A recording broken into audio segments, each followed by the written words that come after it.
Bom dia, sexto ano, tudo bem com vocês? Hoje a gente vai continuar, né, o nosso capítulo, que a gente está falando sobre a água, e a gente vai falar um pouquinho da água no nosso cotidiano.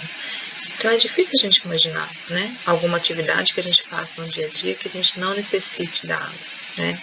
Ela é um recurso natural, ela é presente nas nossas atividades diárias, né? A gente não consegue imaginar a nossa vida, né, sem a presença da água, né? A gente se alimenta, a gente ingere, a gente precisa dela na forma de a gente utilizar no solo, no ar, né? Então, grande parte da superfície terrestre é coberta então por água, este recurso que é indispensável, né? Mas ela pode ser utilizada de diversas formas para a atividade humana, né? Então, aqui a gente tem uma imagem muito importante, falando então da quantidade então de água salgada, né? Esse aqui seria o total de água que a gente tem, e a quantidade muito pequena que a gente tem de uso para os nossos recursos, né? Aqui seria a água presente em lagos, capotas polares, que são águas subterrâneas, que são águas de difícil acesso, né? E aqui 0,3, 0,9 seria então da água disponível, então que a gente conseguiria utilizar para o nosso dia a dia, para essas atividades que a gente, essas atividades que são ditas cotidianas, né? Então, de onde que vem a água que chega até as torneiras da maior parte das residências do Brasil? Aqui de Paraty a gente sabe de onde vem, né? A maioria dela vem de abastecimento, de lugares de abastecimento, né? De coletoras de água para abastecimento. Aqui a gente tem a água de Paraty, mas não faz tanto tempo, né? Então a água vinha direto da cachoeira, né? Então as empresas que fazem a captação de água, elas vão pegar essas águas da superfície, então de rios, lagos, e aí elas vão fazer o tratamento, né?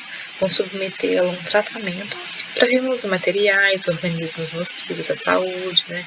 Então, por exemplo, muitas bactérias e alguns protozoários que vivem na água podem causar difteria, né?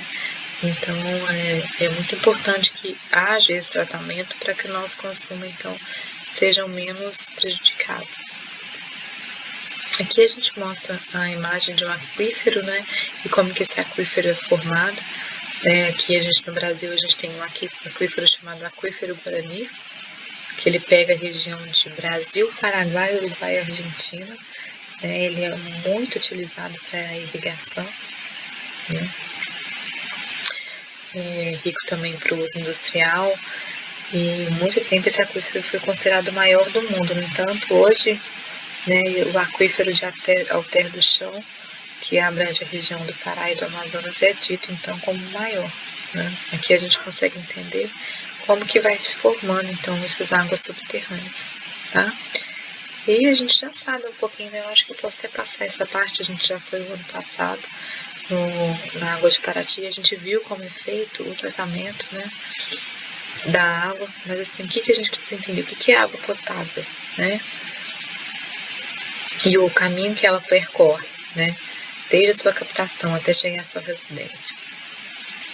Isso faz com que ela, então, esteja ainda boa para o seu consumo, né? Então, assim, apesar dela ir para uma estação de tratamento, ela se torna apropriada para o nosso consumo humano, né? Então, assim, às vezes sim, às vezes não, dependendo da região que você está, se você está numa região mais próxima da cachoeira, ou se você está mais distante, né? Mas normalmente essa água que vem, ela passa por várias canalizações, e aí talvez ela não se torne tão propícia assim. É por isso que o uso de água mineral, né, ou então água filtrada do barro, né, que você passa por outro processo de filtragem para conseguir se alimentar mesmo, né. Aqui então a gente vai ter a captação, a incorporação dos produtos clínicos, a floculação, que é aquela coisa que a gente falou, das moléculas se agregarem nesse material que é jogado. A gente tem a decantação, a filtração, a desinfecção, a fluoretação e o reservatório, né, que é onde elas vão ficar ali, né. Então, existem residências, gente, em que, tipo, a gente está falando de um lugar de muito privilégio, né, porque as nossas residências aqui, a gente quase todas, né, ela tem uma tubulação com qualidade, né, apesar da água de Paraty que ser tão cara, né, mas assim, a gente tem um padrão de qualidade que é E algumas cidades não tem, né? Então, assim, e aqui a gente tem uma abundância desse recurso que faz com que, né, a gente não sofra muito, apesar de no verão a gente ter algumas quedas, mas a gente não sofre em nenhum momento com a falta de água, né? E aí aqui faz uma pergunta, né, se você faz algum tipo de tratamento antes de ingeri-la, né, e quais são os benefícios, né, de fazer o que você e os seus familiares fazem, né? Então, assim, existem lugares onde não tem isso, que não precisa fazer a captação da água da chuva, né, que são, a gente chama de, são as cisternas, né, que são muito utilizadas principalmente no Nordeste. Isso daqui é uma cisterna, né?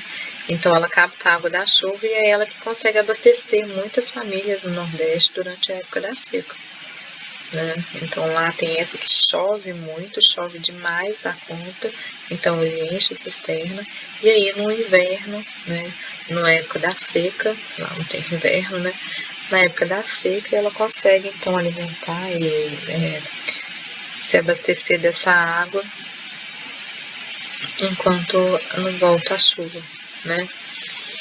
E aqui mostra, né, moradores da aldeia do assentamento de Água Bonita terão água tratada, né?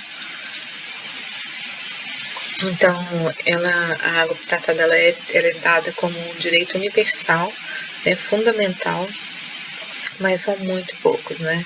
Os lugares no Brasil, por exemplo, onde a gente tem esse acesso à água potável, né?